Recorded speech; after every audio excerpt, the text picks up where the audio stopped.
hoy va a ser un gran día. Porque Él lo sabe. Porque Él no me dejará solo. Porque Él siente lo que yo siento. Porque Él está conmigo. Porque Él me va a bendecir. Por eso dijo Sproul, la necesidad más imperiosa del cristiano es conocer la identidad de Dios. Si la conociera, ni siquiera tendrías un mal día. Eventualidades sí. Infortunios, claro. Alguna que otra tragedia que nos salpique la agenda. Y quizá, en el peor de los casos. Pero eso no cambiará nuestro gozo. No pierdas el gozo. No pierdas el gozo de servir. No pierdas el gozo de vivir. No pierdas el gozo de levantarte cada mañana y decir, hoy va a ser un gran día. Está complicado el tránsito, pero va a ser un gran día. El jefe está peor que nunca, pero hoy va a ser un gran día. Llegas a casa, está la suegra cocinando. Hoy va a ser un gran día. Algo Dios quiere enseñarnos para que actuemos en fe. Para que actuemos como si fuéramos pacientes, como si fuéramos amorosos, como si fuéramos amados, como si fuéramos comprendidos, para que actuemos en fe. Y cuando actuamos en fe y nos dejamos de quejar, el mar se abre. Vas a pasar por tierra seca, vas a decir, ¿cómo ocurrió este milagro? La fe es el eslabón perdido, es lo que conecta. El dejar de tener un mal día con el poder y la intimidad de Dios. Entonces, estás a punto de aprender una de las verdades más poderosas, más alentadoras y más inspiradoras acerca de Dios, que tienen que ver con estos días comunes, que a veces son demasiado grises, que a veces son demasiado acerbos, demasiado fríos. Es una de las verdades más inspiradoras.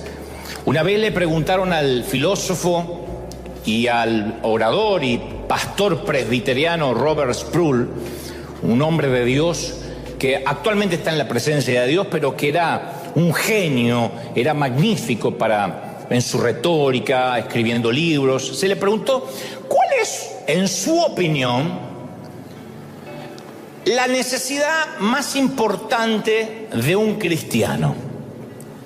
La necesidad más importante en la vida de un cristiano. ¿Qué necesita saber un cristiano? Independientemente, claro, de aceptar a Cristo en su corazón, de entender que fue perdonado de sus pecados. Además de eso, que es lo fundamental. ¿Qué es lo que un cristiano debería saber? Y Sproul respondió muy atinadamente, la necesidad más grande del cristiano es descubrir la verdadera identidad de Dios, que a veces le puede llevar toda una vida. Descubrir quién es el Dios al que adora y sirve. Y él agrega, si de verdad los cristianos entendieran o entendiéramos la personalidad y el carácter implicado de la naturaleza de Dios, nadie tendría un mal día siquiera nunca. De allí es que se me disparó este mensaje, por el dicho de este caballero. Dijo, si alguien entendiera, si lográramos entender la naturaleza de Dios, la relación que Él tiene con nosotros, ni siquiera tendríamos un mal día. No dijo ni siquiera nos enfermaríamos, no tendríamos quiebras financieras, ni problemas matrimoniales, ni problemas con los hijos. Dijo, ni siquiera tendríamos un mal día. O por lo menos una cafetera que no funciona no te arruinaría el día. Y este es el punto principal. Que los cristianos creemos, y aquí le pongo comillas, o suponemos que conocemos a Dios, porque venimos a la iglesia, porque lo adoramos, porque nos hablan de Él, porque el predicador nos habla una y otra vez de los mismos versículos. Pero yo sigo insistiendo esto de que necesitamos ver a Jesús con ojos nuevos. ¿Cuántos quieren esto? ¿Cuántos lo desean de corazón? ¿Qué significa con ojos nuevos? Con ojos frescos. Para ver a Jesús con ojos frescos uno tiene que desaprender mucho. El Señor continuamente decía, ¿oíste que fue dicho por Moisés o por los escribas? Mas yo os digo. Eso fue lo que alteraba a los públicos religiosos, que había que desaprender para poder aprender de vuelta. Aprender desde cero aprendemos todos. Desaprender es difícil. Por eso nos cuesta tanto los idiomas a los que tenemos cierta edad. Porque ya aprendimos a hablar de determinada manera. Y nos quieren enseñar mandarín o inglés de la noche a la mañana y somos duros para hablar. No es que tenemos acento, arruinamos el idioma inglés. Lo arruinamos. ¿Por qué? Porque nos cuesta desaprender la lengua materna. Nos cuesta desaprender lo que ya creemos que sabemos es nuestro medio de comunicación. En las Escrituras pasa igual. Cuando uno cree saber algo, entonces tiene un mito o se arma una manera de pensar estructurada que después cuesta que Dios nos dé un vino nuevo. Te voy a dar un ejemplo, solo un ejemplo y ya continúo. La mayoría creemos o creímos que Jesús hablaba y sigue hablando como si fuera un nativo de Galicia o de Cataluña. Creemos que si Jesús hablara hoy diría, pues vosotros sois la sal. Os lo digo para que os regocijéis y os alegréis. De cierto me habéis oído, tíos. Vas a flipar con esta bienaventuranza que está de la hostia. Entonces, nosotros decimos, ¿pero por qué pensamos que Jesús hablaba así? Bueno, porque así lo vimos en las películas. Porque así está escrito acá. De cierto os digo, que si no entraréis, y pensamos que Jesús habla así. Cuando la Biblia enseña que Dios es omnisciente, que todo lo sabe, no está diciendo que es brillante, o que es un genio, o que es muy inteligente. Esos son adjetivos para personas limitadas a los factores de tiempo y espacio. Tu hijo puede ser inteligente, o no, si salió al padre, o... es chiste. Omnisciente es que Dios lo sabe todo, no que es inteligente, lo sabe todo. Ninguna pregunta a Dios lo puede confundir, ninguna. Ningún dilema lo puede turbar, ninguno. Nada lo puede sorprender. Él tiene un conocimiento eterno, intrínseco y perfecto. Él tiene un conocimiento completo de la biología, de la zoología, de la química, de la psicología, de la geología, de la física, de la medicina, de la genética, todo. Lo sabe todo, dice el bien, no algunas cosas, todos. La diferencia con alguna persona que tiene algún conocimiento es que esa persona siempre va a estar limitada al tiempo en que viva, al espacio geográfico, topográfico, dónde estudió, cuándo se crió, en dónde, entorno, etcétera. Dios no. Dios lee nuestro futuro con la misma claridad que lee nuestro pasado. Para Él no hay pretérito ni futuro, no hay líneas de tiempo. Lo que vas a hacer dentro de 50 años es tan claro para Dios como lo que eras hace 10. ¿Me siguen hasta ahí? Para Dios es lo mismo, a Dios no le sorprende tu futuro, Él ya vio cómo terminan tus días. Y ya sabe cuándo terminan tus días. Morir, vamos a morir todo, el tema es dónde y cuándo. Pero Él ya lo sabe, el dónde y cuándo Dios lo sabe.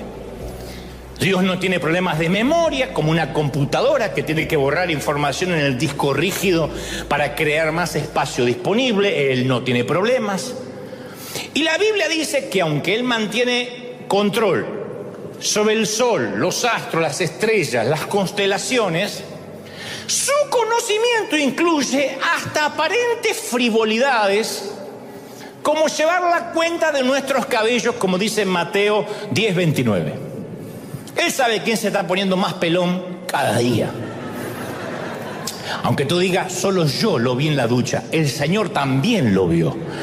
Y tiene un ángel llevando la contaduría, perdió 2 cabellos y va anotando.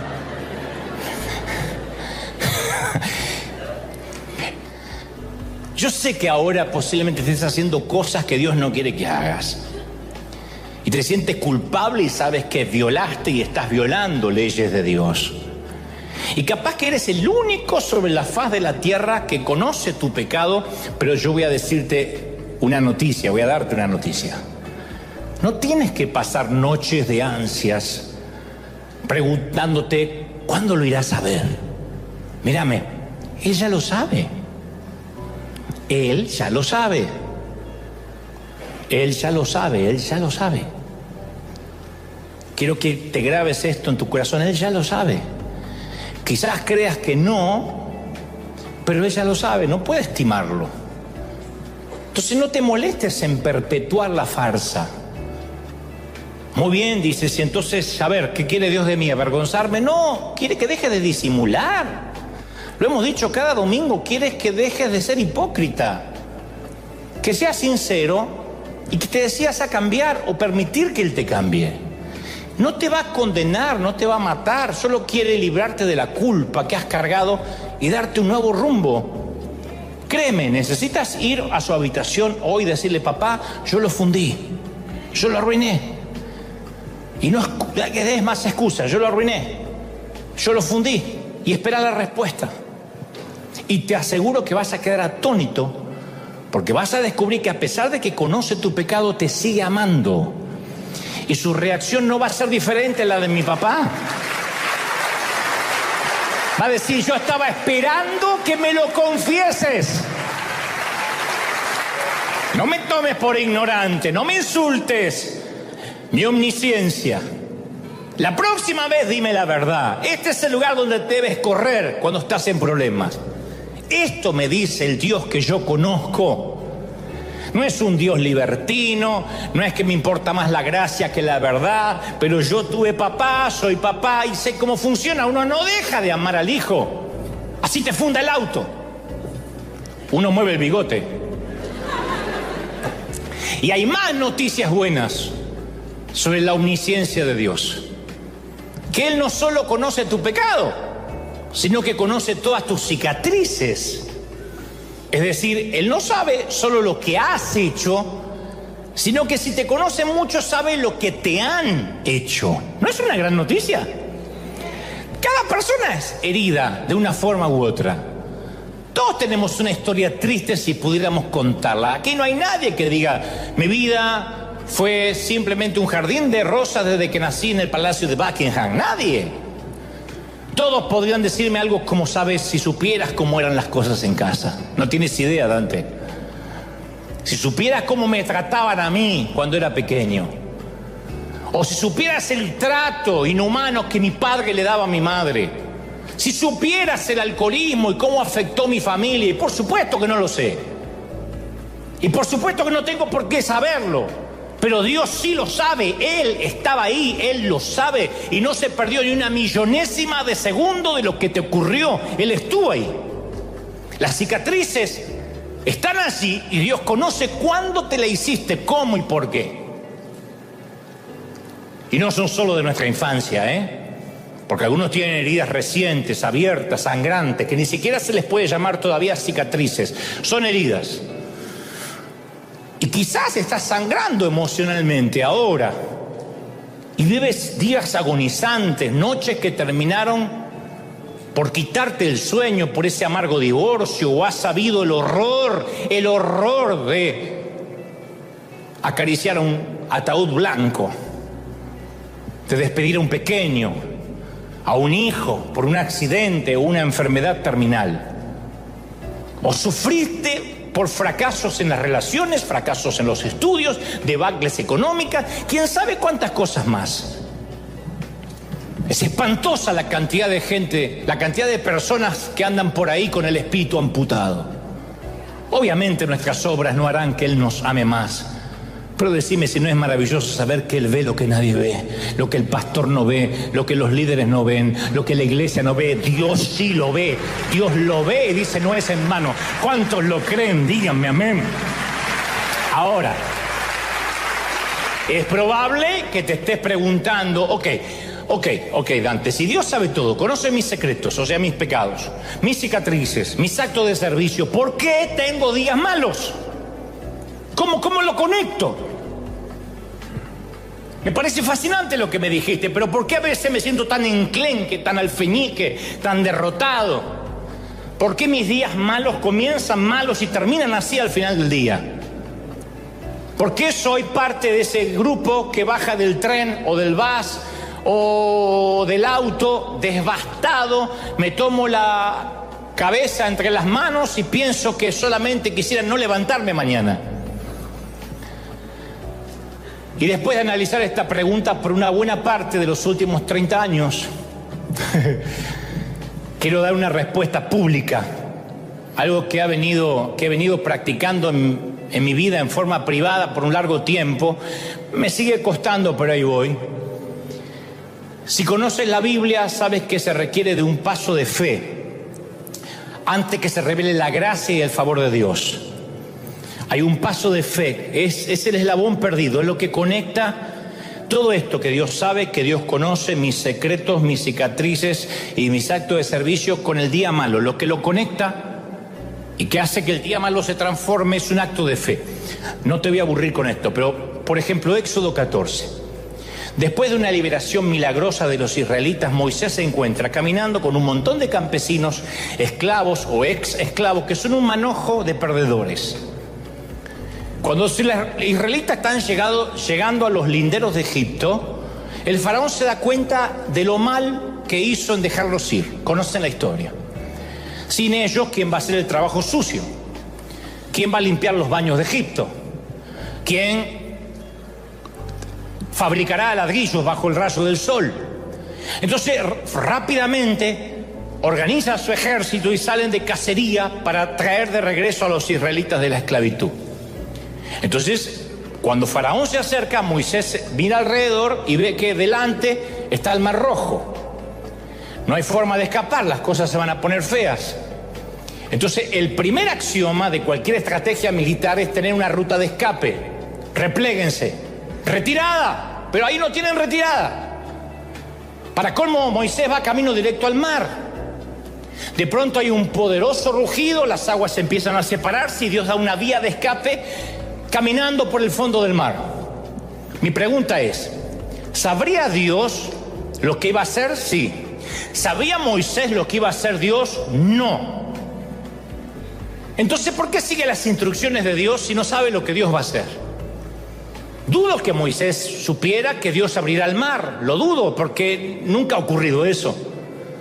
Pero aquí está la clave. Aun cuando Moisés no sabía cómo iba a intervenir Dios, él actuó como si Dios fuera a intervenir de alguna forma. Nos hará desaparecer, nos hará volar, pero algo va a hacer. Y se mantuvo caminando en la dirección que Dios le dijo, que Dios lo estaba guiando, confiando en que Dios habría de mostrar su gracia, su favor. Ahora, la misma clave para Moisés sirve para nosotros en un mal día. Ha funcionado para mí cientos de veces. ¿Me siguen hasta ahí? Díganme amén. Muy bien, verás. Un mal día comienza cuando te topas con alguien que te lo arruina. ¿Es correcto, sí o no? Siempre hay alguien que te arruina el día. Y después es simplemente un efecto dominó. No hablamos de Mar Rojo ni Faraón, algo mucho menor, pero que te arruina el día. Descubrí que la fe es el puente para salir de un mal día. Dios sabe que tenemos un mal día porque Él todo lo sabe, pero quiere saber qué hacemos para cambiarlo. A lo mejor dice, yo no soy una persona generosa, yo soy de ahorrar porque tengo miedo a que falte. Bueno, ¿por qué no empiezas a actuar como lo haría una persona generosa y ves lo que Dios puede hacer? Dice, a ver, ¿cómo actuaría? Lo voy a hacer en fe, me duele dar, pero lo voy a hacer en fe. ¿Cómo actuaría una persona generosa? Si Dios puede mantener el sol en su órbita, si Dios puede dividir el mar, ¿por qué habríamos de dudar que no puede cambiar un mal día? Pero tenemos que llenar nuestra mente con la identidad de Dios. Como estoy harto de tener malos días y malas semanas y malos meses, yo tengo que declararle la guerra a la ignorancia acerca de quién es Dios. Me urge, necesito conocerlo más. Porque Él conoce mis secretos, mis cicatrices, mi servicio a Él. Y para que Él se manifieste en mi vida, cuando confío en Él, aún en los días en que me encuentro entre el mar y el faraón, tengo que caminar con fe en dirección a que el día va a cambiar. No es confesión positiva, no es la torpe repetición de palabras huecas, es confiar que mi día va a cambiar si yo camino hacia el Mar Rojo diciendo, no sé si voy a desaparecer, si voy a volar o el mar se va a abrir. Yo voy a confiar de que si el día empezó mal, va a terminar bien. ¿Tú lo crees de verdad, sí o no? Mira, te voy a contar solo una pequeña historia más antes de irnos. Una pequeña historia te la voy a regalar hoy. Fue hace un tiempo, no te diré exactamente en qué día fue, en qué fecha fue, porque no viene a cuento y es irrelevante a la línea del relato. No importa, pero ocurrió. Un día martes comencé a sentirme realmente muy enfermo. Es algo que me ha sucedido una decena de veces durante la semana, durante el año. Pero durante estos años, cuando algo le ha sucedido a mi salud, me acostumbré a pedirle a Dios que me sane poco antes del domingo, porque Él sabe la responsabilidad que me ha conferido. Pero ya habían pasado 3 días, el cuadro empeoraba, me sentía muy débil, no podía predicar el domingo y no había absolutamente nada, ninguna fuerza, ninguna fuente interior para sacar una onza de energía que me ayudara. Y a medida que se acercaba el sábado, se me hizo muy claro que carecía de las fuerzas esta vez para predicar. He tenido días malos, de lunes a sábado, pero si te dedicas a predicar, no esperas tener un mal día el domingo. Trato de que el domingo nunca sea un mal día. Y le pregunté al Señor si estaba bien que buscara un reemplazo, y Él me dijo: haz como prefieras, estará bien conmigo. Eso fue lo que sentí: haz como prefieras, si quieres un reemplazo, estará bien. Estará bien para conmigo. Era un padre diciéndome: si te sientes enfermo, está bien que te quedes a descansar, yo estaré complacido. Pero si decides confiar en mí para predicar, te voy a dar mi gracia como siempre. Y yo le dije: no puedo, admití, no tengo fuerzas. Pero enseguida el quieto susurro del Espíritu le dijo algo cuerdo a mi fatigada mente y me dijo algo como: ve paso a paso. Era un mal día, era una mala semana, pero él me dijo: ve paso a paso. Y el domingo por la mañana, levántate y actúa como si no tuvieras ningún problema para predicar. Confía en mí, camina en la dirección que te estoy pidiendo que vayas y ten fe en que te voy a dar la gracia y el favor mientras vayas y camines. Así que a la mañana siguiente me desperté y mi primer impulso fue quedarme en la cama, no podía. Pero entonces recordé las amables palabras de Dios. Dije: muy bien, Señor, me voy a levantar, actuaré como si tuviera todas las fuerzas del mundo e iré hasta donde me permitas. Si es hasta la puerta de calle, hasta ahí iré. Si es hasta mi automóvil, hasta ahí iré. Si es hasta el stage y subir aquí, hasta aquí llegaré. Seguiré adelante confiando paso a paso. Este ejemplo es para cualquiera que tenga un mal día, de salud, de relación, de finanzas. ¿Se hizo fácil todo de inmediato? No, no lo creas. Mientras me bañaba, me vestía y conducía hacia la iglesia, sentía una sensación de pesadez. Me dolía todo, me dolía todo. Cuando al final me paré frente a la congregación aquí, no sentí ninguna energía proveniente de Dios. Pero oré para mí, dije: Señor, aquí estoy confiando en ti. Me siento terriblemente débil esta mañana, ni siquiera puedo sonreír. No quiero dar lástima, no quiero que se den cuenta esta gente, porque probablemente tengan peores problemas que yo. Y han venido aquí a recibir una palabra de aliento, una palabra de favor, no una queja, no hoy. Pero aquí voy a permanecer y actuar como si me hubieses dado la gracia y el favor que necesito. Si me lo das, bien, la libramos. Si no me lo das, bueno, sé que me desmayaré aquí mismo, pero esto es lo que me has enseñado a hacer desde que era un jovencito. Así que aquí vamos. Me sentía como Mel Gibson en Corazón Valiente. Era William Wallace. La fuerza de un guerrero depende del tamaño de su corazón. ¡Oh! Me gustaría poder decir que en ese momento fui cargado repentinamente de energía, pero Dios me dio la suficiente gracia como para predicar, terminar mi mensaje sin que nadie notara que yo estaba enfermo. De hecho, muchos me dijeron que fue un mensaje maravilloso, que Dios les había hablado como nunca. Y capaz que te suene demasiado trivial, pero para mí fue uno de los momentos más maravillosos que he tenido, porque me pareció el colmo de lo absurdo caminar hacia un mar que está cerrado. Porque hubiese estado bien que alguien más lo hiciera, pero debí aprender que si lo conozco bien, Él sabe cuando tengo un mal día, y que si doy pasos de fe en un mal día, Él va a terminar abriendo el mar. Comportarme como que todo estuviese bien. Para mí la felicidad se deletreaba Fiat 1500, esa era la felicidad. La vida no me podía ofrecer nada mejor. 15 años, un piojo flaquito manejando el auto de papá. Entonces, cuando él vio que yo podía conducir, me llevó a una estación de gasolina, se llama en Argentina estación de servicios, y me explicó la diferencia vital entre el motor que utiliza gasolina regular, lo que allá llamamos nafta, y el diésel. Si alguna vez cargas combustible, me aclaró, nunca te confundas, porque si pones diésel, mejor no lo arranques.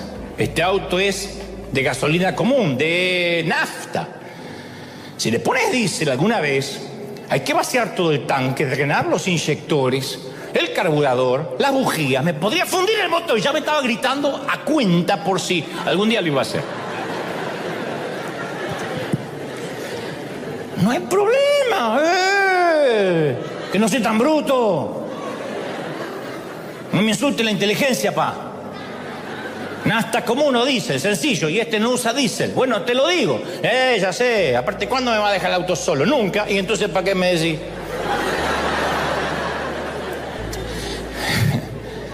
Pasan algunos meses. Yo salgo rápido de la carpintería antes que él. Le digo, ¿puedo ir encendiendo el motor? Sí, enciendo el motor. A la vuelta así de la carpintería, yo esperaba con el auto encendido. Él dice, acomodo unas cosas y ya voy. Tenía que terminar de encolar una silla. Dijo, ya termino de hacer esto y voy. Cuando enciendo noto que el tanque marcaba solo un cuarto. Y como él todavía estaba ocupado en la carpintería, acomodando todavía o terminando su trabajo, y la gasolinera, la estación de servicio quedaba en la esquina, yo decidí sorprenderlo y cargarle gasolina con mis propios ahorros. Después de todo, es lo mínimo que podía hacer por no haber pagado las clases de manejo. Está bien que los gritos compensaban que no hubiese pagado, pero aún así improvisé. Dije, vamos, le voy a sorprender a papá. Como él no salía, lo llevo a la vuelta. Cuando llegué ahí, se me hizo una laguna. Yo no me acordaba, porque nunca más hablamos del tema. Habían pasado meses. Si era nafta común o diésel. Yo sabía que una era incorrecta. Allá no te sirves la gasolina tú mismo. Hay lo que se llama un playero, alguien que se ocupa, un empleado, dice, ¿qué le ponemos? Como yo no tenía celular, no porque éramos pobres, sino porque no se había inventado, y además éramos pobres, si se hubiese inventado yo no lo habría tenido tampoco, ni buena memoria, nunca tuve buena memoria, nunca me caractericé por recordar esas nimiedades. Seguí mi corazonada de líder nato que jamás pregunta y se guía por su instinto. Diésel.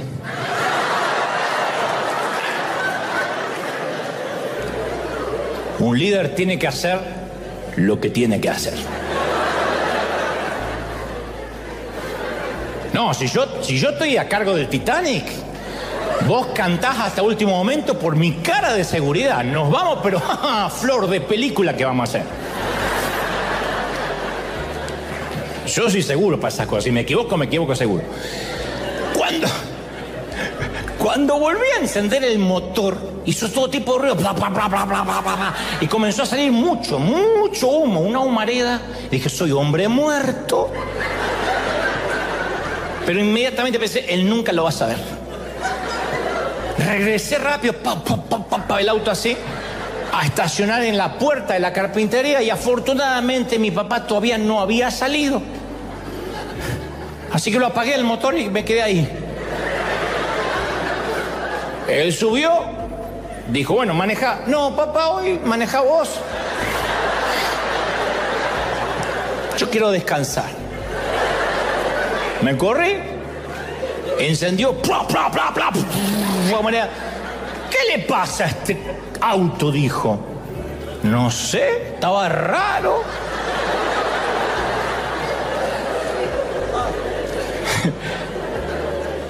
Y de regreso a casa el auto fue, no sé cómo llegó, tironeándose, echando humareda. Y mi padre manejaba todo tipo de hipótesis. A saber, decía, debe ser el carburador. Quizás fue la bomba de inyección. O se salió una bujía. Pero nunca se acercó, ni se le ocurrió acercarse al verdadero móvil del crimen. Nunca. Entonces yo pensaba, se los voy a tener que decir cuando regrese a casa. Se lo voy a tener que decir, pero cuando me di cuenta de que no había nada que me conectara con el crimen, porque yo salí y él salió, yo estaba sentado arriba del auto, con esta cara así. Que vos no dudás de una cara así. Yo opté por la salida diplomática de ignorar el problema. Esto no pasó, confesión positiva.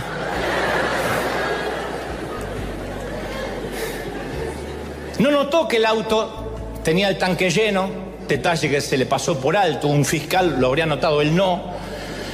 Yo no me había movido de ahí, así que la coartada era perfecta. Voy a esperar hasta que él lo descubra, pensé. Si lo descubre, esa fue mi oración a la noche. Señor, si él lo descubre, tú conoces mi corazón, que yo quería cargarle combustible en señal de gratitud. Así que yo me voy a callar y tal vez él nunca lo descubre y tú vas a valorar que yo hice una obra de bien, porque yo quería bendecirlo. Al día siguiente el auto no arrancó siquiera, tuvo que remolcarlo hasta un taller mecánico. Y cuando regresó de ahí, papá estaba muy raro, muy serio. Y así pasaron varios días y yo decidí no preguntar para que mi interés no me delatara.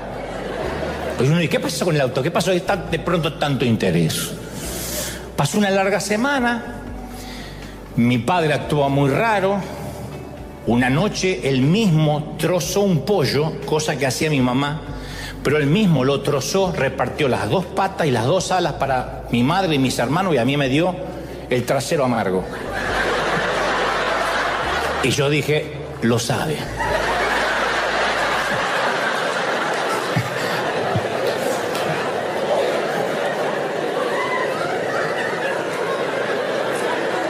En ese momento uno dice, ¿por qué me dan el trasero? Uno...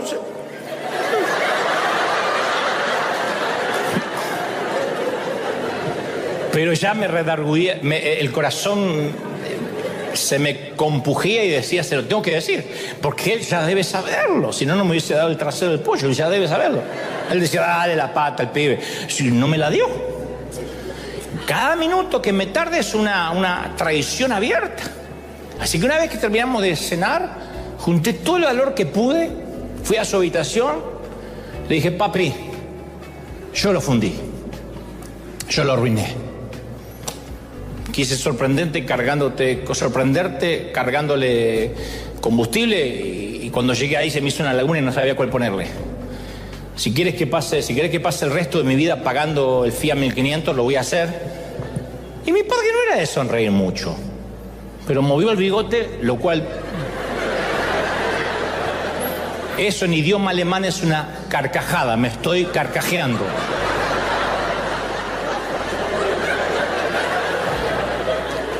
Significa no te mataré ahora. Y me dijo, ya sabía. Porque el mecánico me dijo que tuvo que drenar todo el motor porque le pusieron diésel. Y yo le dije a tu madre que el único que pudo haber sido fuiste vos. Pues yo estúpido no estoy, yo no le cargué. Así que estaba esperando que me lo confiese. La próxima vez decime la verdad. Porque tu padre puede parecer, pero no es ignorante. No soy ignorante, no me tomes de estúpido, porque yo sabía que algo pasaba. No sé si sabía o no. Y cuando terminó de hablar, yo tenía una comprensión totalmente diferente acerca de la teología de la confesión y el perdón. Cuando la ansiedad hace que la confianza mengüe, Dios ve todo, bueno o malo, pero aún algo más maravilloso. David dice, delante me rodeaste y sobre mí pusiste tu mano. Así concluye. Si tengo un mal día, Dios lo sabe. Si me siento solo, Dios lo siente conmigo. David está tan emocionado por esta revelación que sus manos tiemblan. Él dice, tal conocimiento es demasiado grande para mí. Así lo dice en el Salmo. No lo puedo digerir, no lo puedo elaborar. Todavía no lo puedo discernir, es un pensamiento demasiado grande, no lo puedo comprender y dice, hasta aquí llegué. Parece decir, si yo escribo algo más, sería una profanación, no voy a decir más, solo, oh Señor. Llega a la conclusión, Señor, te importo, a Dios le importo. se preocupa por mí. Dios se siente apasionadamente conmovido por lo que yo soy. Me ama. Hoy celebramos, como te dije, 100 domingos desde que en marzo de 2020 se declaró la pandemia y comenzamos estas transmisiones en vivo. Llegamos a 300 millones de vistas en todo el mundo. Mirá si Dios no es grande y no es maravilloso. 300 millones de vistas en todo el planeta. Eso es mucho. ¿Querés que te diga lo que más me sorprendió si tengo que hacer un balance? La cantidad de gente, cristianos veteranos y nuevitos, católicos, evangélicos, testigos de Jehová, simpatizantes, curiosos. Lo que más me sorprendió es la frase: nunca dejes de decirnos, Dante, cuánto nos ama el Señor. Nunca dejes de decir, te ama princesa, te ama príncipe. Dice, porque me cambió la vida. A lo que le respondo, nunca lo voy a dejar de hacer porque a mí también me cambió la vida y lo estoy haciendo. Saber que Dios nos ama nos cambia un mal día, una mala semana, un mal mes, una mala vida. Tienen que aplaudir más que eso si lo crees. ¿Cuánto te ama el Señor? ¡Aleluya! Ahora, esto de que Dios lo sabe todo me hace sentir amado. Te digo una mala noticia acerca de que Dios lo sabe todo. Que si Dios lo sabe todo, lo sabe todo. Y que Él conoce nuestros secretos, pues lo sabe todo. La buena noticia es que de verdad Él se interesa por mí. ¡Qué buena noticia! Pero eso es una parte de la verdad. Y predicar una parte de la verdad es como si no predicara nada. Él lo sabe todo. Eso tiene una doble connotación. La mala noticia, si se me permite el término, que si Él está íntimamente enterado de toda mi vida, significa que está enterado de todos mis pecados y los tuyos, que a lo mejor son más que los míos. Una mañana en la que yo debía tomar un vuelo de regreso hasta aquí Los Ángeles, no voy a decir en qué país porque no viene al caso, me quedé dormido y llegué 1 hora y media tarde de atraso para tomar mi avión. Casi lo estaba por perder y si perdía ese vuelo no vendría hasta el día siguiente. Así que apenas llegué, corrí desesperado hasta el mostrador, el counter. Y a pesar de mi prisa, que yo llegué rápido ahí, pensé que lo peor era haberme quedado dormido. No, lo peor venía ahora. La empleada de la aerolínea manejaba las cosas a 2 velocidades distintas: lenta y retardada. Ella sabía que yo se me iba al avión. Digo, yo me tomo en este que decía embarcando. Y mientras ella se movía a la velocidad de un glaciar derritiéndose, yo pensé, deberían tomarle el pulso a esta mujer porque a lo mejor está muerta. Así que no saqué el pasaporte, se lo tiré así, ¡pac!, para que sienta que el pasaporte cayó, porque ella no levantaba la vista. Y suspiré para que me oyera y ella seguía en la constelación de Andrómeda, en el planeta Ganímedes. ¿Vos sabés dónde es Ganímedes? Yo tampoco, ella sí. Ese es el génesis de un día malo. Así se empieza. Entonces todo dentro de mí me decía que saltara sobre el mostrador y le dijera: Talita Cumi, a ti te digo, resucita, animalita de Dios. Eso sentía.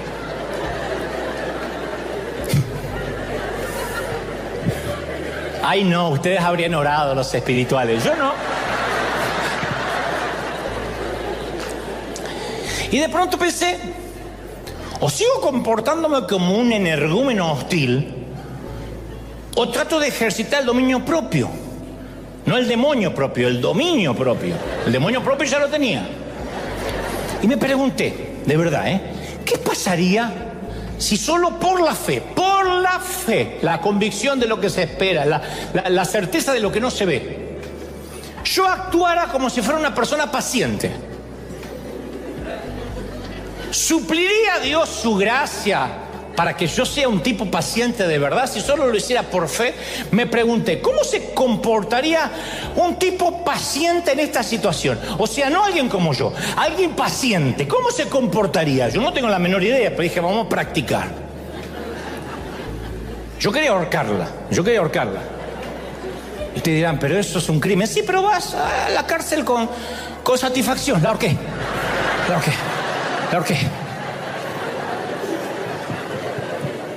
Nada personal, ahorcarla porque tengo que subir al avión y ella está perdida. Entonces me imaginé que un hombre paciente, viendo que su vuelo está abordando, que tendría que irse el otro día, no se preocuparía y le preguntaría a la chica cómo estaba. Así que obligué, no salió del corazón, a que mi boca fingiera amabilidad. Señorita, ¿le tocó un día malo hoy? ¿Cómo está el día? Y la mujer por fin levantó la mirada y yo dije, por fin una chispa de vida, vive. No te preocupes, Jairo, vivirá.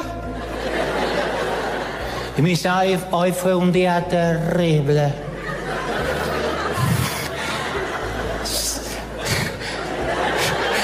Se cancelaron todos los vuelos, varios.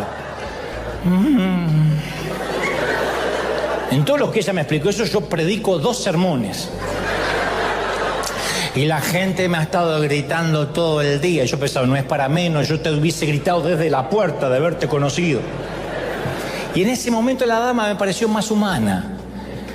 Y empecé a sentir que de a poquito la gracia de Dios estaba operando y me estaba volviendo un tipo más paciente. El pulso se me tranquilizó un poco. Aunque el pulso de la empleada creo que no se aceleró mucho, pero volvió a mirarme y me dijo, anoche estuve en su conferencia.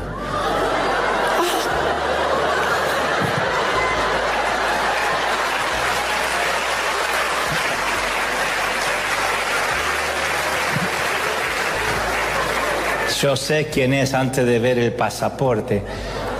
Así que le voy a hacer un upgrade para que aborde rápido en primera clase.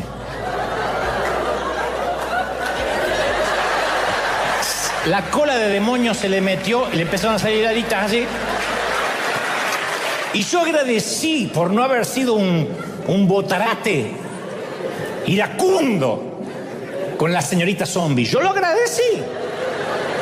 Que estaba medio muerta, medio viva, pero él no pidió ser zombie. Es así, lo heredó de la mamá, capaz que de la abuela. ¿Quién sabe? Y aprendí una importante lección. En una esfera que todavía sigue necesitando mucho trabajo en mí.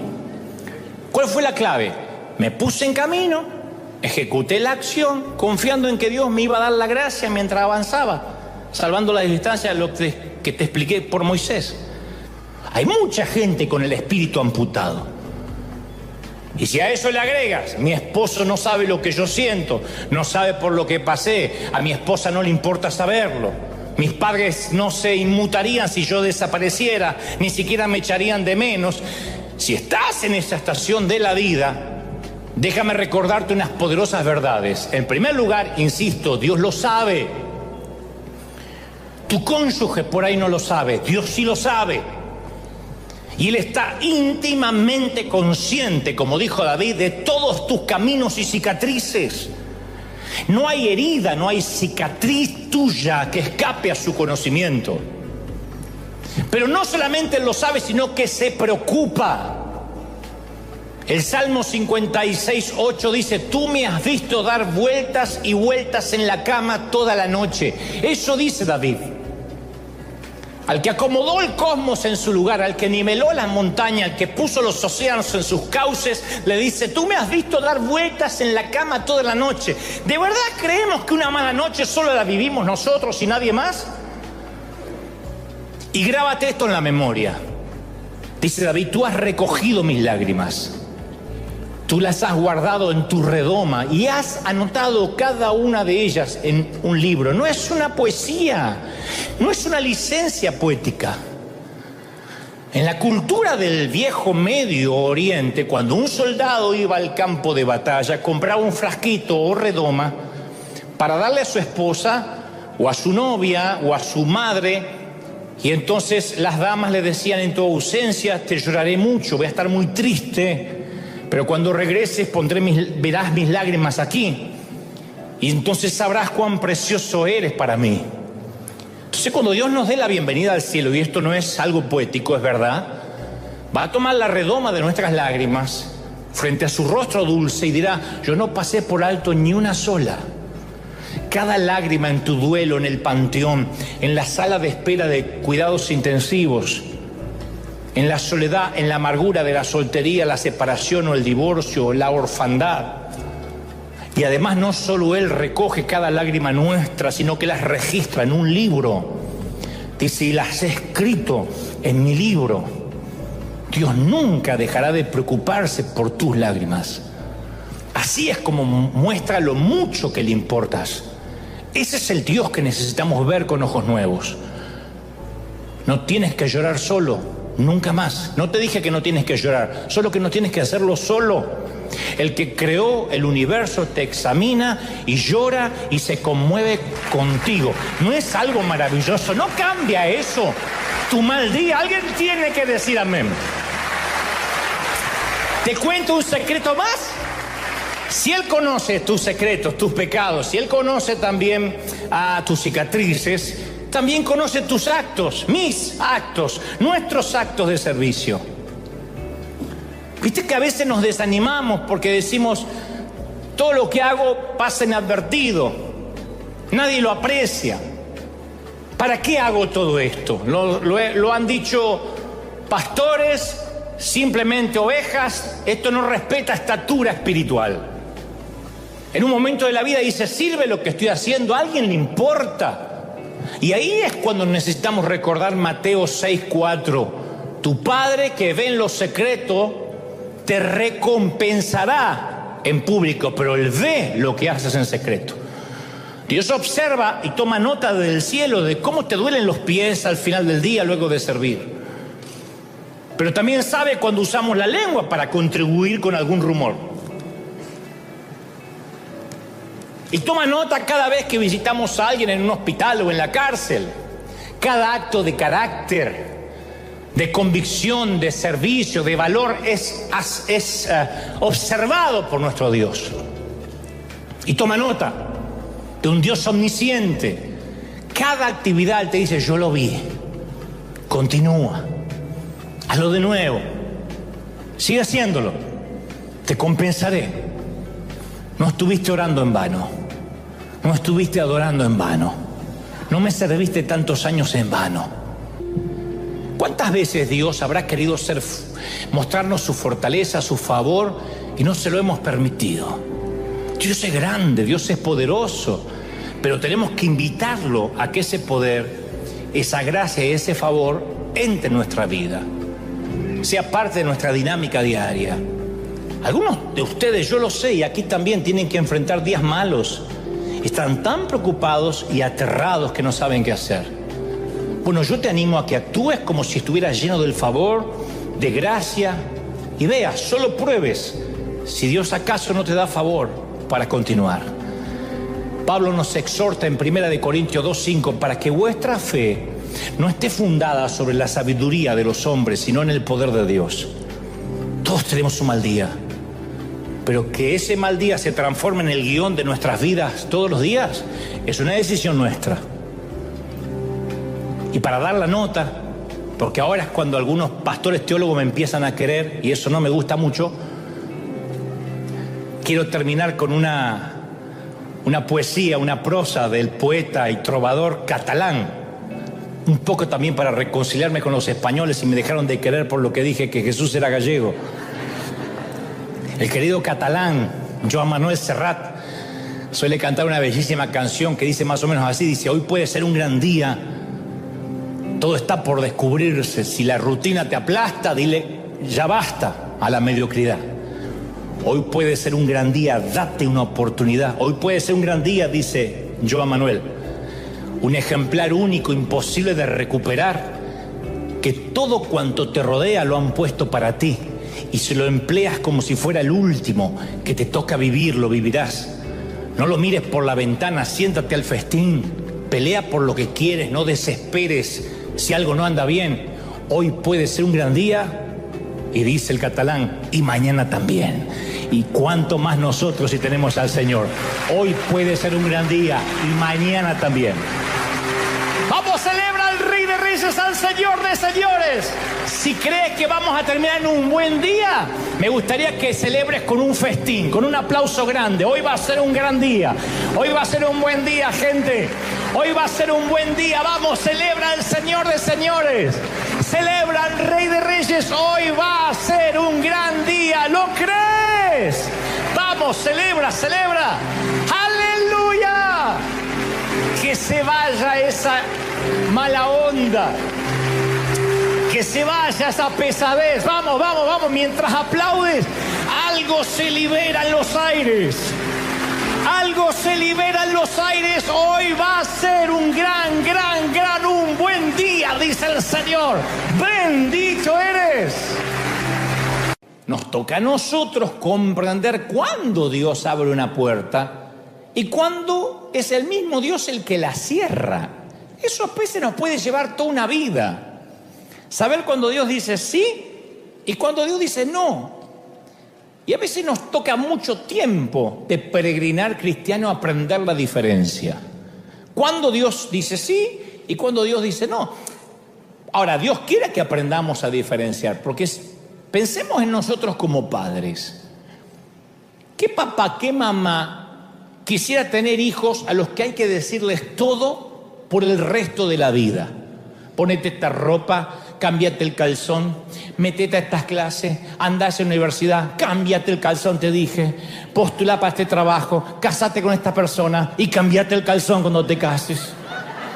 Tené hijos. No, porque nuestra meta principal no es que ellos sean robots que cumplen instrucciones, aunque a algunas mamás les encantaría. Sino que nuestra meta principal es que nuestros hijos lleguen a ser personas con criterio, con carácter, con sentido común. Y la única forma que pueden lograrlo es tomando decisiones. Ahora, desde luego, esto quiere decir que van a tomar decisiones buenas y decisiones equivocadas. A lo largo de la vida vamos a encontrarnos nosotros y nuestros hijos con puertas abiertas y con puertas cerradas. Ahora, mi pregunta es, ¿por qué algunas puertas nunca se nos abren? ¿Por qué hay puertas que por mucho que oremos no se abren? Ese es el meollo del mensaje. Esa es la cuestión que nos trae aquí. ¿Por qué a veces Dios dice sí y a veces dice no? ¿Qué parte no te entra? ¿Qué parte no entendés? Entonces quiero que hoy juntos tratemos de entender el no de Dios, porque nos va a sanar. Porque yo a veces te digo, ¿cómo te ama el Señor? Y hay gente que dice, sí, si me amara, me estaría contestando lo que le estoy pidiendo. Entonces vamos a tratar de entender el no de Dios. ¿Y por qué nos dice no? Los ejecutivos del fútbol, de las grandes ligas, especialmente las europeas, que tienen esas transacciones millonarias con sus jugadores, dicen que los cambios más grandes son aquellos que nunca se concretaron. Esos son los cambios más grandes. Y de manera similar, algunas de las mejores oraciones son las que nunca recibieron la respuesta que nosotros esperábamos. Porque nosotros cuando oramos tenemos una expectativa de la respuesta, que no es la expectativa de lo que Dios va a responder. Entonces, algunas de las puertas más grandes son las que nunca se abrieron. Las mejores, lo mejor que no pudo pasar en la vida a todos. Y ahora van a saber por qué. Es que ciertas puertas no se abrieron. La Biblia está llena de puertas cerradas como de puertas abiertas. La puerta del Edén fue cerrada después de la caída y Adán y Eva no pudieron volver más al huerto. La puerta del arca, ¡pac!, se cerró y no entró ningún animal más. Y no entró nadie más de los contemporáneos de Noé. La puerta a la tierra prometida, ¡pac!, se le cerró a Moisés. La vas a ver, pero no la vas a pisar. La puerta de construir el templo, ¡puc!, se le cerró a David. Tus manos están manchadas con sangre, así que ese es un privilegio que va a tener tu hijo Salomón. La carta a la iglesia de Filadelfia dice que el santo no solo tiene el poder de abrir puertas, que nadie puede cerrar, y ahí todos decimos siempre amén, sino que también tiene el poder de cerrar y que nadie puede abrir. Pero por lo general, no sé ustedes, pero a mí no me gustan las puertas cerradas. Nos pone frustrados. Ni me gustan ni las entiendo. Si alguien me preguntara, ¿y cuál es la motivación más importante para orar que tenés, Dante? ¿Cuál es la motivación? ¿Qué es lo que te motiva a orar? Y la respuesta es, y la oración contestada. Yo nunca oro si creo que Dios no me va a contestar. Nadie ora pensando que Dios no lo va a contestar. Excepto como esa dama que noche tras noche en la campaña pasaba al frente y pedía oración. Y finalmente cuando ya se estaba por morir y Dios no le contestó, dijo, yo sabía que era inútil. Por eso Dios no le contestó, porque no tenía fe. Pero cuando uno ora, por lo general cree que Dios lo va a hacer. Entonces, cuando Dios responde una pregunta, una oración que hicimos durante años y llega la sanidad, y llega el cambio, cuando un matrimonio se salva, se restaura, cuando alguien consigue un trabajo, un empleo. Yo sé que algunos son muy honestos y cuando encuentran un trabajo lo devuelven, pero otros lo conservan. Claro, cuando ocurre el milagro, ya no queremos orar más porque decimos, ya está, lo hizo, voy a orar por otra cosa, ¿no? Pero siempre tenemos como la gimnasia de seguir orando porque decimos, cada vez que yo oro ocurre algo, es como hacer ejercicio. ¿Qué es lo que nos puede pasar que nos aliente y nos motive a seguir haciendo ejercicio? ¿Qué? Adelgazar. Si la báscula, la balanza no se mueve, si es inútil. Ya estuve como 15 minutos y no adelgazo.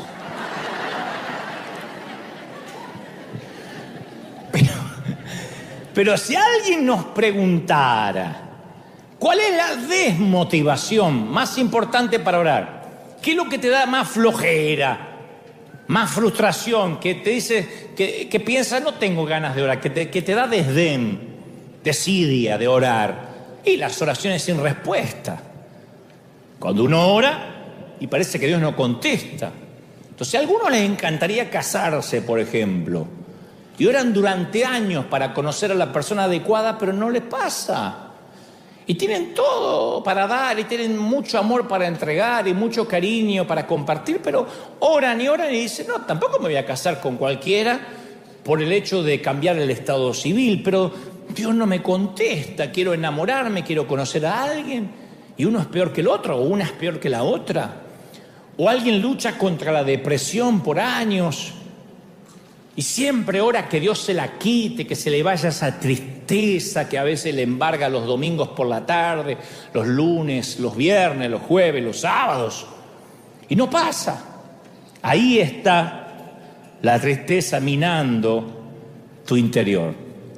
O a alguien lo engañan o lo perjudican gravemente de manera financiera, una sociedad, o lo despiden arbitrariamente. Y le pide a Dios que haga justicia. Mucho oramos eso, Señor, haz justicia, Dios ve. Hay un Dios que ve. Y la justicia no triunfa. Y parece que Dios no vio. Entonces empezamos a frustrarnos. Ni hablar cuando ninguna universidad te acepta y mandaste aplicaciones a todas.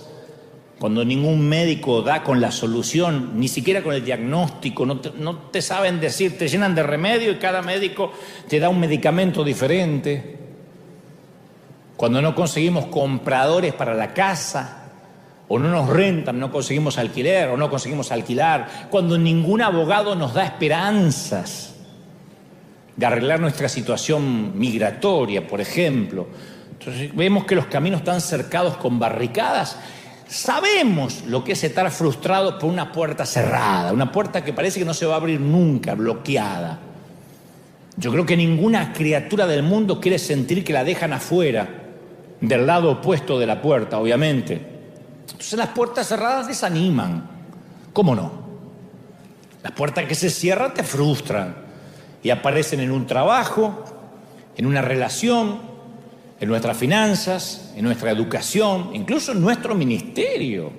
Cuando Dios cierra las puertas, dice no, y uno dice, pero si yo le quiero servir, yo lo único que quiero es hacer algo para Él y me cierra la puerta. Uno como que no lo entiende porque, uno tiene la intención noble de hacer algo, ¿no?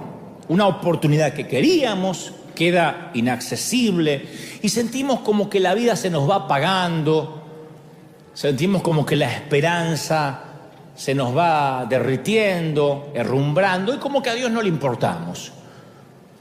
Debe ser algo bueno, pienso yo, que solo Dios tenga el poder de cerrar de tal manera que no pueda ser abierto. Debe haber alguna razón por la cual un padre puede cerrar una puerta y no lo deja al nene salir. Tiene que haber una razón. Tiene que haber una razón por la cual una madre cierra o pone alto ciertos elementos que los niños no deben ni pueden tocar. Debe haber una razón por la cual el cajón de los cuchillos tiene un precinto mientras que haya niños curiosos en la casa. Entonces muchas veces la puerta cerrada, que hace que me sienta frustrado en su momento, más adelante entendemos que es un momento de gratitud. Decimos, claro, por algo Dios la cerró. Yo a veces me descubro diciendo, Señor, gracias por aquellas puertas cerradas.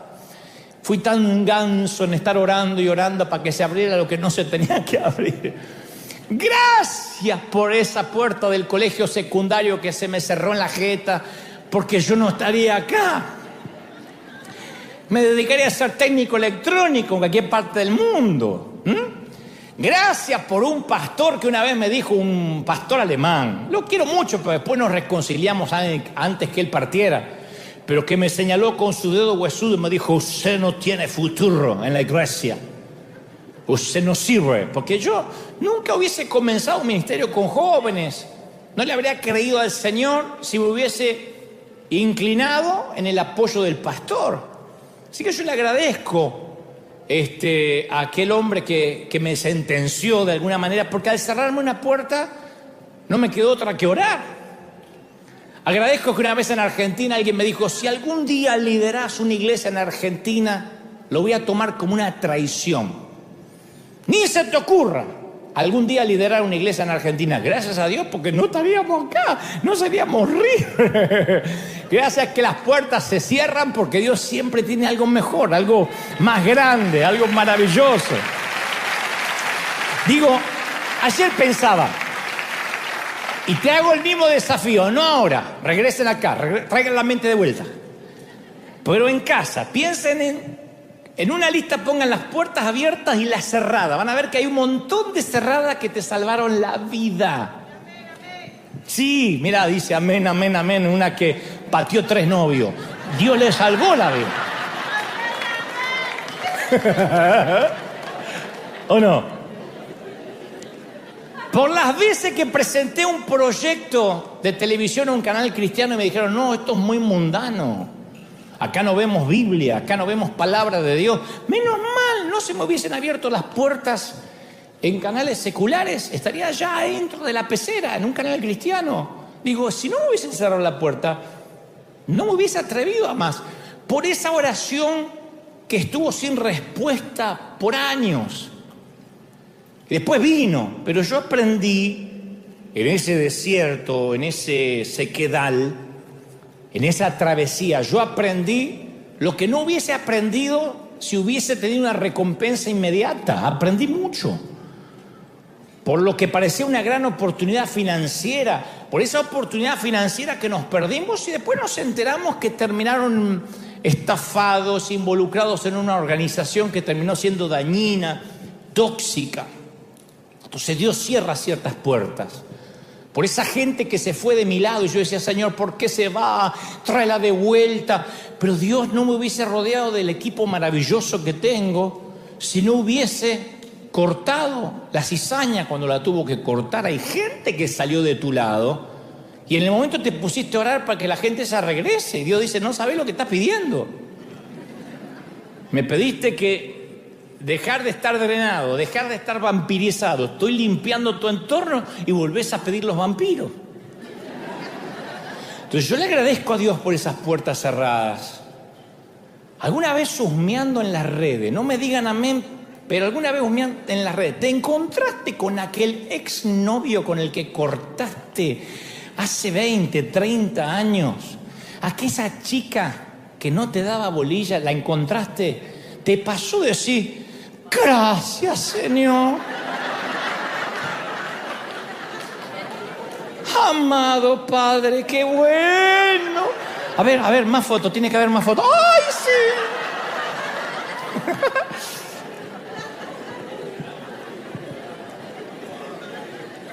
Pero te voy a dejar una reflexión muy profunda, ¿eh? A todo lo que hacen. Tú podrías ser la oración no respondida de alguien.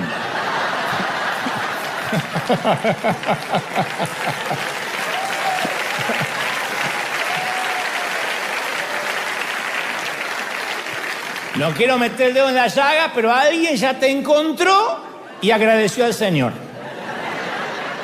Gracias por salvarme de eso. Alguien agradeció porque Dios le cerró la puerta que eras tú. Eso pasa. Es así.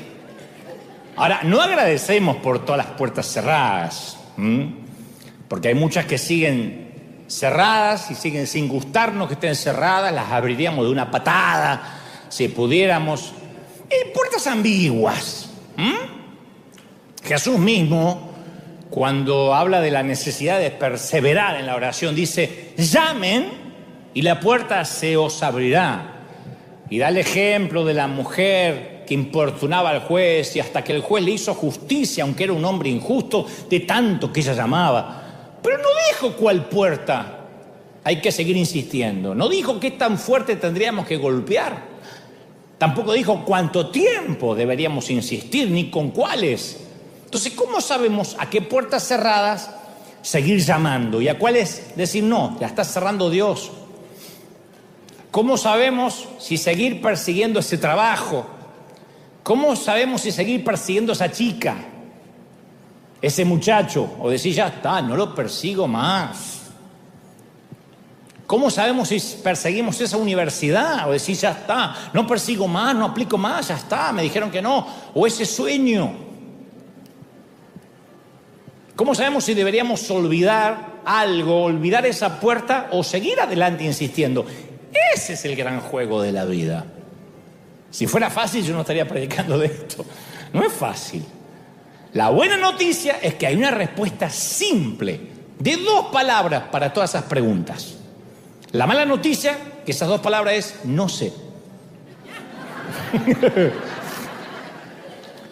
Quizá nunca lo vamos a saber con seguridad durante esta vida. ¿Qué puertas hay que insistir y qué puertas no hay que insistir?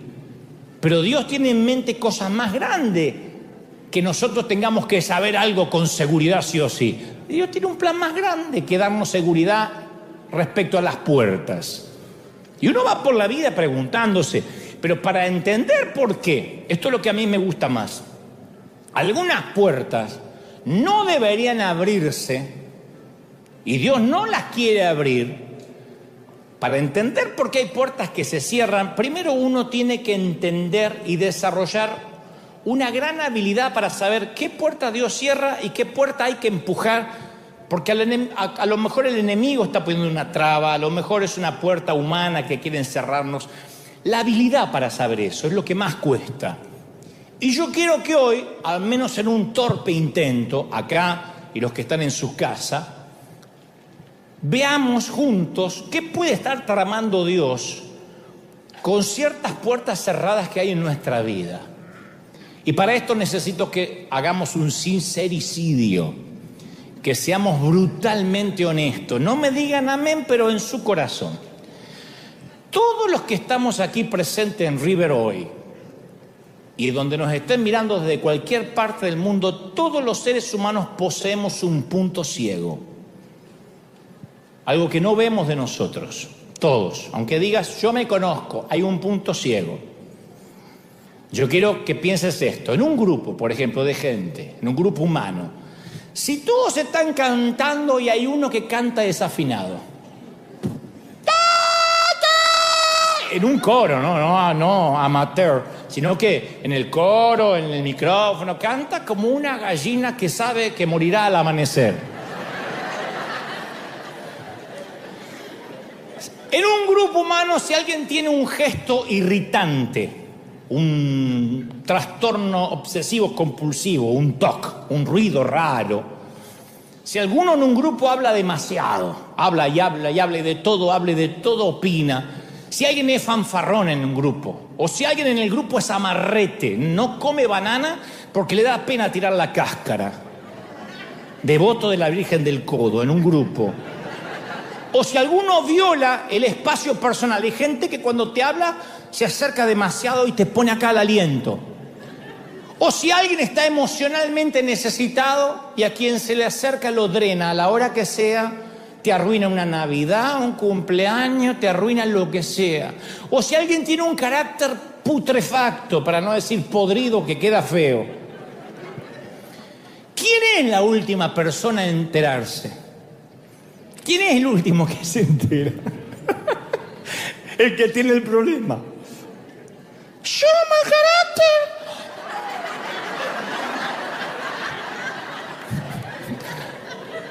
¿Cuándo grité? La verdad acerca de nosotros es que no sabemos la verdad acerca de nosotros. Hay un punto ciego. Las otras personas lo saben, ya te digo. Hablan de nosotros entre ellos. ¿Viste el aliento? ¡Ay, se comió un cadáver! La que se comió el cadáver no sabe. Y entre los recuerdos que todos conservamos de nosotros mismos, hay algunos que solo se lo contamos a nuestros amigos, a nuestros allegados. Otros ni siquiera los queremos confesar a nuestros amigos porque nos dan pena, los guardamos para nosotros bajo 7 llaves. Pero hay otras cosas, muchas, que no queremos ver de nosotros, que no nos confesamos ni siquiera nosotros mismos, no lo queremos ver. No queremos pensar que somos eso. Esta misma mañana podría decir, ¿cuántos aquí se consideran orgullosos? Inmediatamente te viene a la mente de un orgulloso que conoce, pero nadie dice yo. ¿Cuántos consideran que no comen huevo porque les da pena tirar la cáscara? Nadie. Oh, yo conozco uno que es peor. Nadie se piensa en uno mismo. Entonces la autoconciencia es esencial para distinguir por qué Dios no abre una puerta. Ahora te voy a explicar, el conocerte. Porque para saber por qué Dios a veces dice no, definitivamente, tenemos que estar muy conscientes de lo que nos está pasando a nosotros por dentro. ¿Por qué estamos orando lo que estamos orando? Pablo le escribe a la iglesia de Roma, en Romanos 12:3, y les dice, por la gracia que me ha sido dada, que nadie tenga más alto concepto de sí mismo del que deba tener. Más bien, que piense con sensatez, sentido común, conforme a la medida de fe que Dios repartió a cada uno. O sea, para saber qué puertas Dios abre y qué puerta Dios cierra, tenemos que convertirnos en expertos mundiales en conocernos a nosotros mismos. No en conocer al pastor, al otro, en conocernos a nosotros mismos. Si uno no es un experto mundial en uno, en conocerse bien las virtudes y las miserias, no vamos a entender por qué algunas puertas están cerradas, porque no tenemos sensatez. Entonces tenemos que tomar conciencia de cómo hizo Dios nuestra forma de ser. ¿Cómo estamos cableados? Uno tiene que mirarse al espejo alguna vez y decir, a ver, ¿cuáles son mis intereses? ¿Cuáles son mis convicciones? ¿Cuáles son mis capacidades? Y ahora, ¿cuáles son mis defectos? No hay nadie. ¿Cuáles son? Además de los que devuelve el espejo, los de adentro. Y ser consciente de qué parte de nosotros son las que deseamos evitar pensar. Porque hay muchas cosas que no queremos pensar que somos así. Generalmente juzgamos al otro por las acciones, pero a nosotros no juzgamos por las motivaciones. ¿Viste lo que el otro me hizo? Punto, lo sentenciamos. Pero cuando uno hace algo dice, es que no lo quise hacer, no fue mi intención. Nosotros no hablamos de nuestras acciones que lastiman, hablamos de nuestras motivaciones. Bueno, pero yo no lo quise lastimar. Aparte yo soy así, a mí me sale. Yo vomito todo lo que tengo para decir, porque si no me atraganto acá. Punto. Entonces a veces hay que verse al espejo y discernir las puertas que nos rodean, pero para eso necesitamos tener conocimiento del mundo interior que tenemos.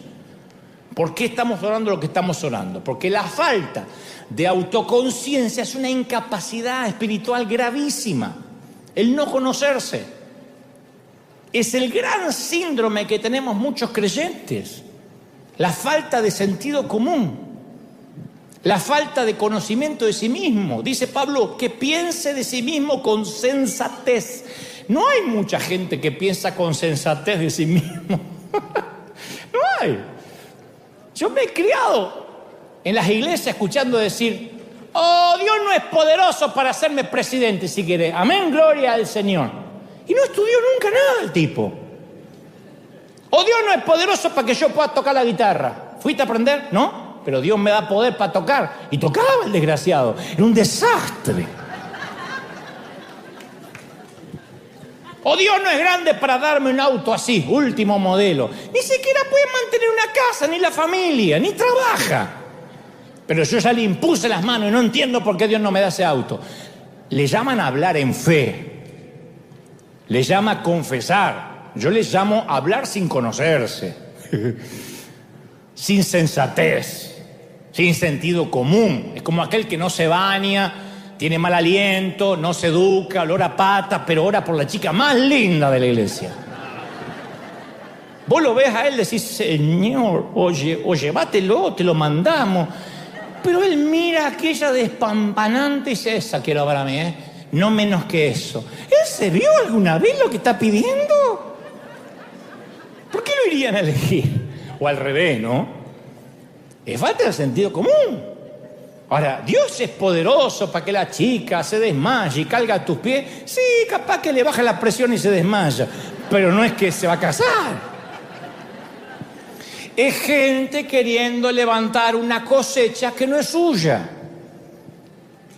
Yo entiendo lo que es el poder de Dios, pero entiendo también lo que es la capacitación, la preparación, el ensayar, el hacer las cosas con excelencia. No tenemos que tener urticaria la excelencia, porque eso a veces falta de sensatez.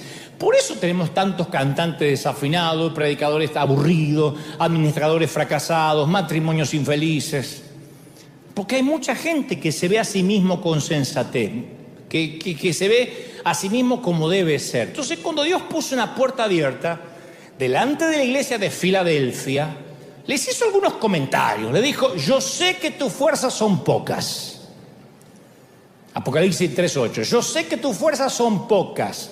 Probablemente no era lo que querían escuchar. No es una buena manera de comenzar una profecía. Porque no sabemos en qué sentido tenían poca fuerza. Capaz que eran pocos en cantidad. Capaz que tenían pocos recursos económicos. Capaz que eran de una educación de bajo nivel.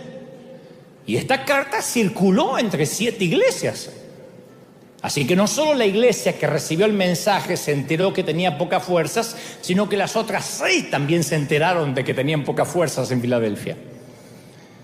Tenían que aceptar la verdad acerca de sí mismos si querían atravesar la puerta abierta.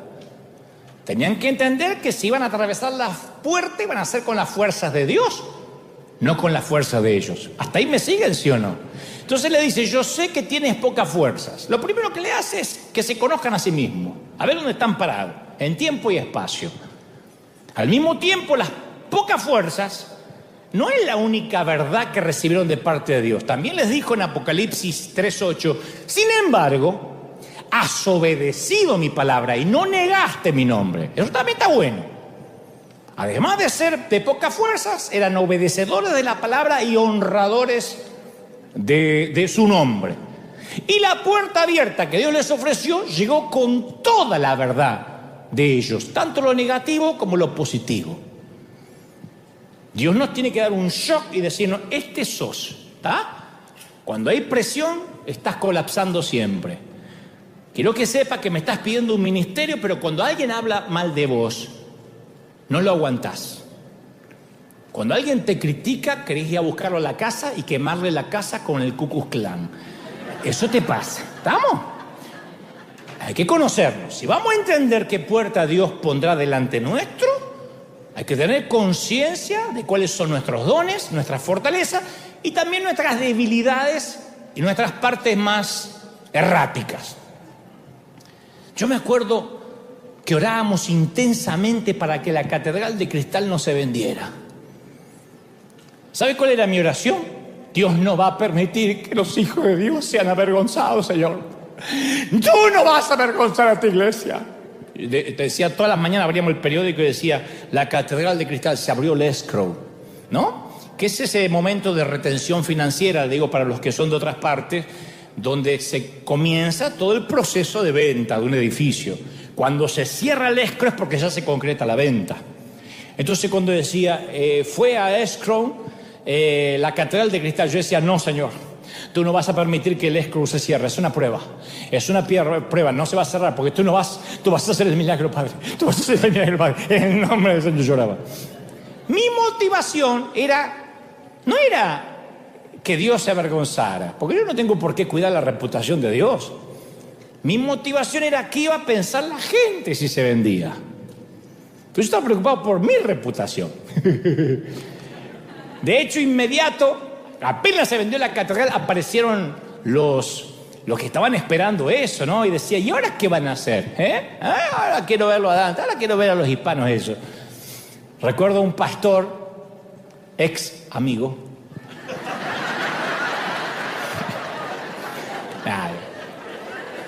Si se arrepiente y se arrodilla algunas horas, yo le perdono porque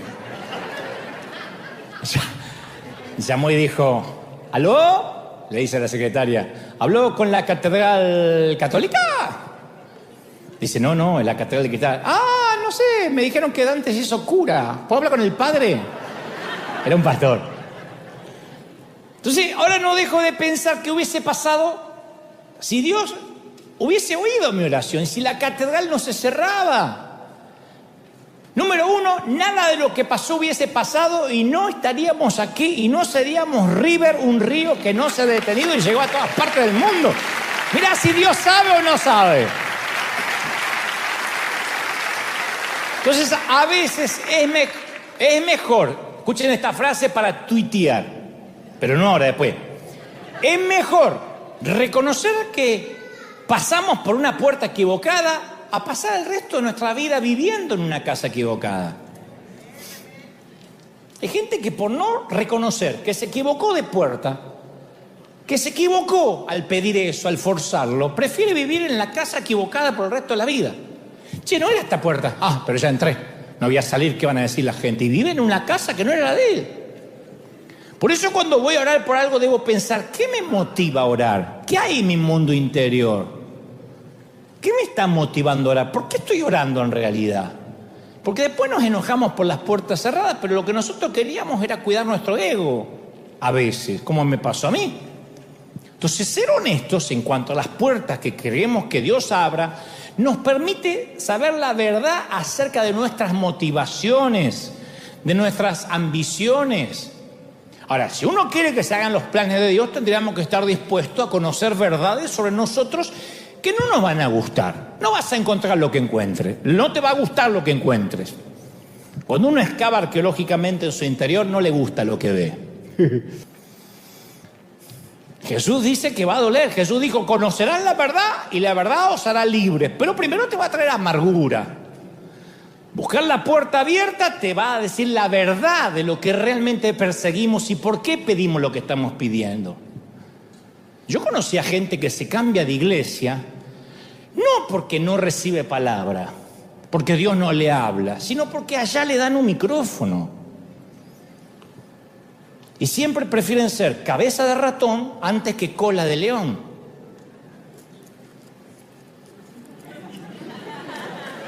Eso para que lo piensen, ¿eh? ¡Oh! Fariseos capítulo 4, versículo 5.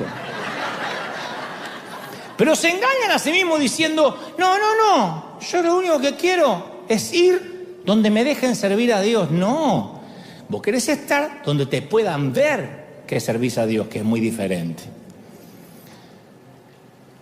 Porque capaz que a donde estaba servía, pero no lo veían.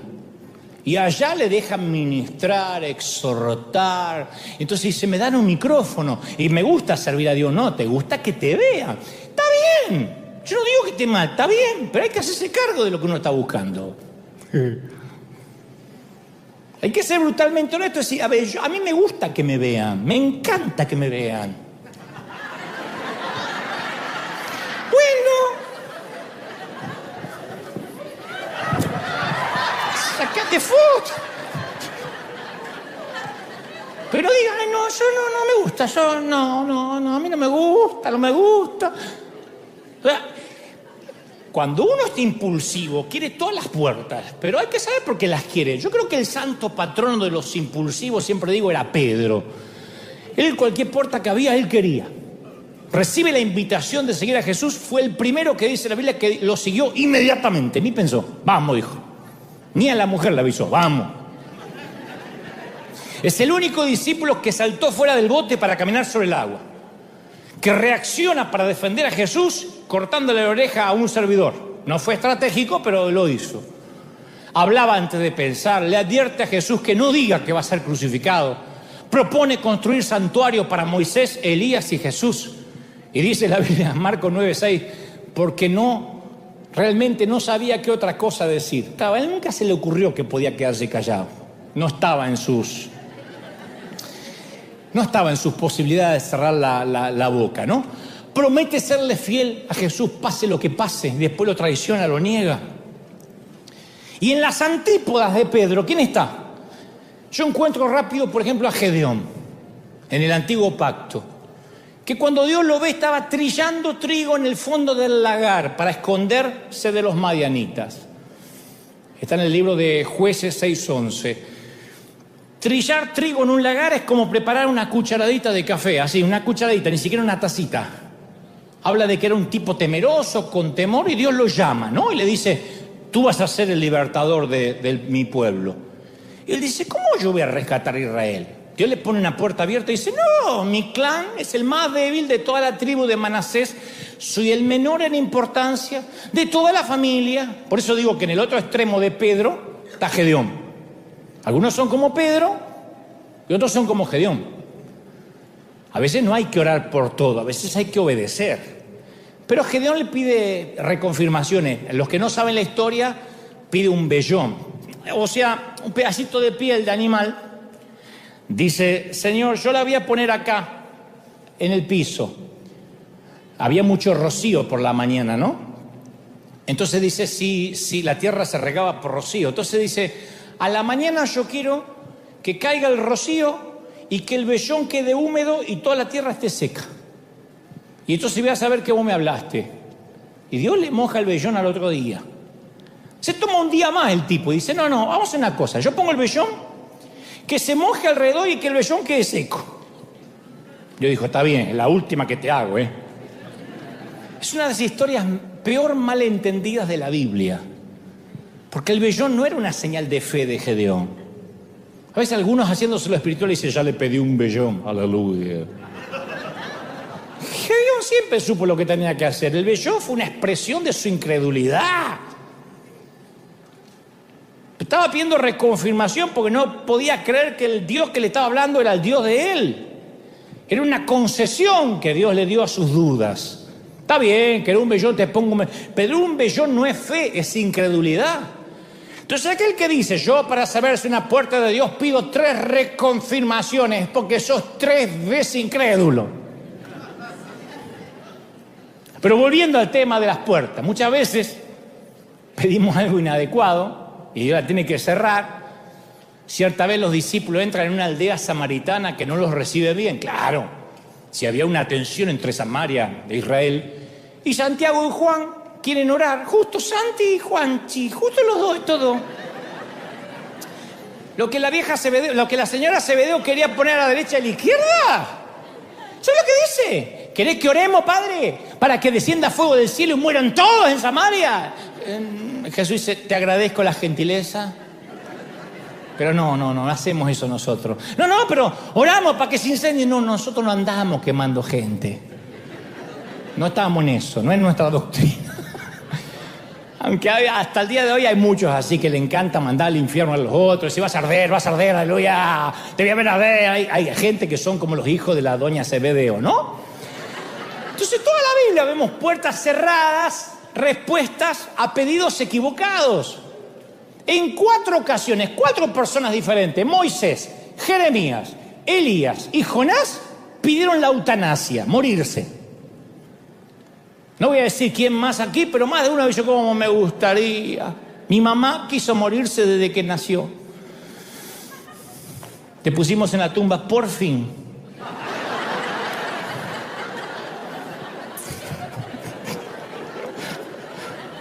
Ustedes me van a matar. Me vas a llevar a la tumba. Yo siempre me imaginaba llevando el cajón, porque me decía, me vas a llevar a la tumba. Me vas a sacar canas verdes y un día me vas a encontrar muerta y fría. Yo voy a orar. ¿Vivir para qué? Cuando vos te hagas mayor de edad, me voy a morir sola. Me voy a quedar en la cama sin comer hasta que me muera. Total, ¿para qué vivir? Si ya crié los hijos. Mira si Dios la hubiese escuchado a la vieja. Si tuviera que escuchar a tantas madres. Entonces, dicen no. Yo creo que estos profetas, después de la depresión, agradecieron, se alegraron de que Dios les dijo que no. Gracias a Dios las veces que nos dijo que no. No, ¿qué parte no se entiende? No.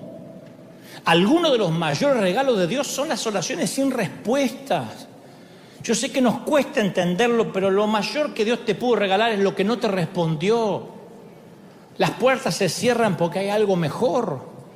Y está bueno que Dios se reserve el derecho de admisión, de decir sí o no, porque Él sabe mejor que nosotros qué es lo mejor.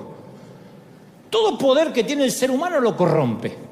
A nosotros nos dan poder y lo usamos para destruir. Esto aplica a la palabra, el poder de la palabra, el poder de la lengua, el poder político, el poder económico, el poder nuclear. Imagínate si al orar tuviéramos un poder sobrenatural que suceda todo lo que querramos. Como la película de Jim Carrey, traducida al español como Todopoderoso, que dijéramos, todo lo que yo quiera se va a hacer. Imagínate el desastre que haría. ¿Cuántos ya habrían cambiado de marido, de esposa, de suegra? Las suegras estarían todas desaparecidas, habría un déficit. Y cualquiera que piense que la oración no sirve, no sirve porque Dios no contesta, es una torpeza. La oración no es un conjuro. Lo voy a declarar 3 veces y lo voy a declarar y le voy a imponer las manos. ¿Sabe qué es orar? Es hablar con una persona muy sabia. Dios, que a veces te va a decir sí y a veces te va a decir que no. No es declarar, no es un conjuro, no es abracadabra, no son 3 deseos al genio de Aladín. Es hablar con alguien que es sabio y te va a decir cuándo conviene que la puerta se abra y cuándo te va a decir no te conviene. A veces te va a explicar por qué y a veces no te va a explicar por qué. Nosotros no le explicamos a nuestros hijos por qué no a veces. ¿Por qué no? Porque no hay punto. ¿Crees que te diga cuál es la oración que más se hace? La oración que más hacemos todos. Acá y en cualquier parte del mundo te va a decir, Señor, cámbiala, Padre. ¡Cámbiala! Transfórmalo.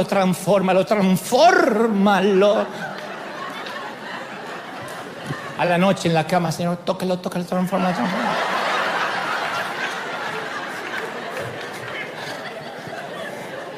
Transfórmalo. Haz que sea como yo quiero que sea. Como yo te lo pedí. Si Dios no te lo eligió, lo elegiste vos. Haz lo que haga, lo que yo quiero que hagan. Siente por esa cabeza que entre. Y estás orando. Y siempre queremos que Dios moldee a los demás que nos rodean, en lugar de orar por nuestra propia vida. Siempre estamos por el otro. Israel, casi termino. Israel, el pueblo de Dios, tenían un sueño, querían ser una gran nación. ¿Qué le dijo Dios? No. derrotados, exiliados, pidieron en oración no tener que pasar por ese padecimiento. ¿Qué habría sucedido si Dios le decía sí? Si Israel se hubiese convertido en una gran potencia mundial, con una gran cantidad de dinero, con petróleo, con grandes ejércitos, si nunca hubiese estado exiliado, si se hubiese quedado con su fe para sí mismo, sin compartirla, nunca hubiese tenido profetas que soñaban con otro reino, un reino mayor, un reino espiritual para toda la humanidad. Cuando se le cerraron las puertas de la grandeza militar, la grandeza política a Israel y la grandeza geográfica, se abrió otra puerta pequeña para otro pueblo, con otro tipo de misión, y que cambió al mundo entero hasta la fecha y nos convirtió en una superpotencia que traspasa la frontera. Alguien tiene que decir amén. Y Dios conoce en persona el sufrimiento de las puertas cerradas como jamás lo conocerá ningún ser humano.